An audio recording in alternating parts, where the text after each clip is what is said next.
The next question would be, treatment. How do we treat someone like this? And first, with these two seizures, yes, treatment's appropriate, suitable. Was levetiracetam a good choice? And I think most of us would agree that yes, levetiracetam was a good choice. Was it the best choice? Some people might say yes, some people might say no.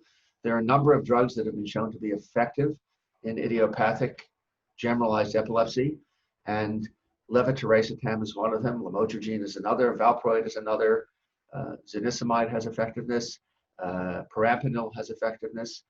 There are studies underway at present for lacosamide, so we don't have answer there yet. And other studies are starting for cenobamate. In fact, that's beginning. What's the most effective drug?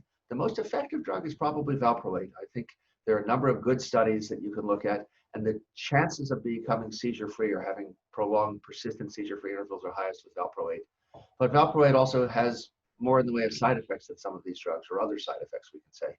Certainly, some of which are less than desirable.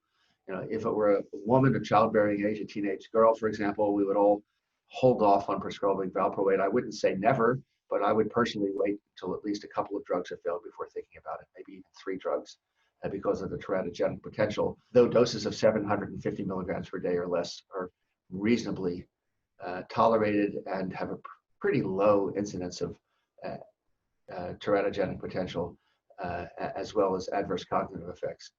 The efficacy of lamotrigine and levetiracetam and perampanel is pretty good. They're all similar. Probably about 2/3 of patients respond nicely to them. They each come with their own side effects. And it's really a matter, I think, of weighing risks and benefits and potential side effects and choosing. For a young man, many of us might have taken consideration of various factors and thought perhaps try valproate initially. But I think given the adverse event profile, levetiracetam or even lamotrigine would have been perfectly reasonable first choices as well. So now you could say he's having side effects. Is it meaningful? Does it warrant switching therapies? So does it warrant switching therapies is not my decision. It's the decision of the patient. I discuss it with them. I can sometimes make a strong recommendation if the family says that he's shouting and screaming and threatening to assault people. Yes, I will change it no matter what. But most of the time, the side effects are a bit more modest. And I think you have to have that discussion with patients.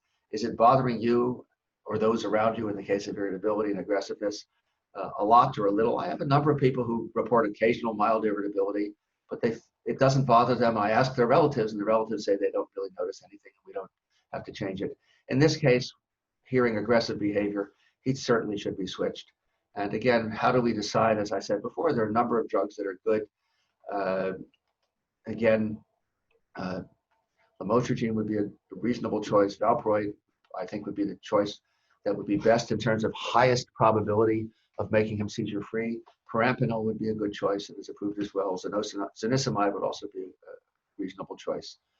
And again, this is sort of weighing the pros and cons of different drugs and having a conversation with patients. Ultimately, you have to make a recommendation. If priority is absolutely stopping seizures, go for the best shot for that, then I think valproate would be the choice to go to. If it's not the case, then we have a number of other drugs. You can consider other factors. What's the side effect profile? Zonisamide can also cause some irritability. Perampanel can also cause some irritability and aggression. So you might not go to them first. If you didn't want to use valproate, you might use lamotrigine first. Certainly if a second non-valproate drug, so anything other than valproate, failed after 2 drugs, valproate would be the way to go. And in fact, there's a paper published recently, and I can't think of the reference off the top of my head, that looked at efficacy and changes. And clearly when people had failed other drugs, valproate is the way to go. There's also a recent paper that was published in Epilepsy looking at women with idiopathic generalized epilepsy who were taken off of valproate and switched to another drug for pregnancy, how they did. And they had more seizures, they did worse. So there was some evidence that shifting from valproate to other drugs is worse.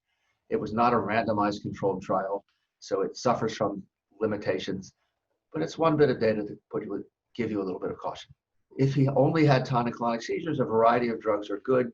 Valproate is probably the best in terms of preventing seizures, but as I said earlier, lamotrigine is a reasonable choice.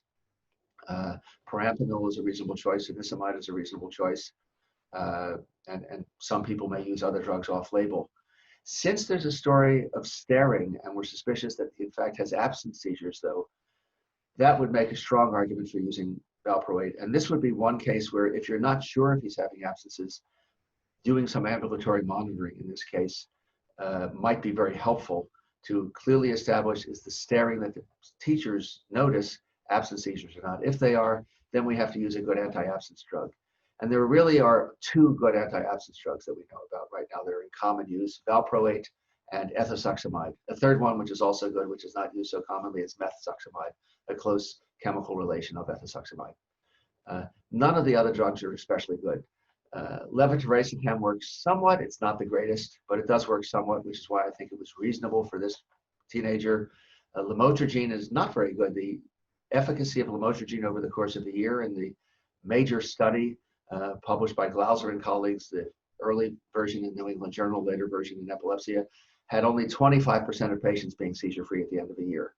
So personally, I would not want my doctor to give me a drug that has a 25% chance of working. I'd want a drug that had a higher percentage.